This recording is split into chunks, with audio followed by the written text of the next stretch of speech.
টক লেবু ছাড়া বাড়িতে বাকি যা যা ফল আছে সেগুলো দিয়ে এই ধরনের শরবত বানানো যাবে।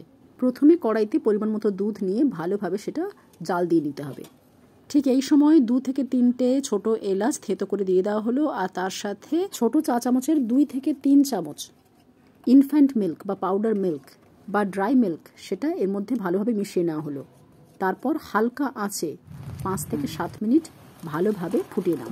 ওদিকে দুধটা বাটির মধ্যে ঠান্ডা করতে তুলে রেখেছি। এদিকে ছোট সাইজের সাবুদানাগুলো দোকান থেকে কিনে আনার পর সেটা একবার জলে ধুয়ে রোদে ভালোভাবে শুকিয়ে রেখেছিলাম। সেটা কড়াইয়ের মধ্যে দিয়ে তার মধ্যে সামান্য একটু জল দিয়ে একদম হালকা আঁচে ততক্ষণ অবধি ফোটাতে হবে যতক্ষণ না এই ধরনের ছোট ছোট সাবুদানার বলগুলো তৈরি হয়। হাত দিয়ে চেপে দেখবে এই সময় সাবুদানাগুলো ভালো মতো সেদ্ধ হয়ে গেছে, তবে একেবারে সেদ্ধ করবে না, 3 ভাগ হয়ে যাবে, তখন নামিয়ে নেবে।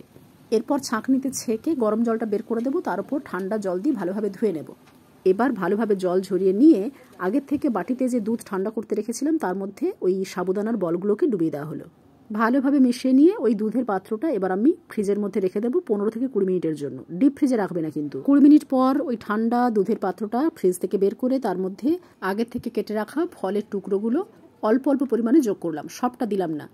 এরপর গ্লাসে যখন আমরা ওই শরবতটা ঢেলে দেব, তারপর শরবতের গ্লাসটা আরও সুন্দরভাবে সাজাতে যে হাফ কাটা ফলের টুকরোগুলো আমি আলাদা করে তুলে রেখে দিয়েছিলাম সেটাও এবার এই গ্লাসের ওপর ছড়িয়ে দেওয়া হলো। বিশেষ করে বেদানা বা আনারের দানাগুলো যখন ওপরে থাকবে না, কি সুন্দর দেখতে লাগবে। যাই হোক, একাদশীর পর বা যে কোনো রকমের ফাস্টিং বা উপবাসের পর, বিশেষ করে এই রমজান মাসে এই ধরনের শরবত ট্রাই করে দেখো। কিন্তু আর একটা কথা মনে করিয়ে দিই, সাবুদানা কিন্তু আগের থেকে জলে ভিজিয়ে রাখবে না, তারপর সেই জল থেকে ছেঁকে সরাসরি কড়াইয়ের মধ্যে দেবে না, তাহলে সব গলে যাবে।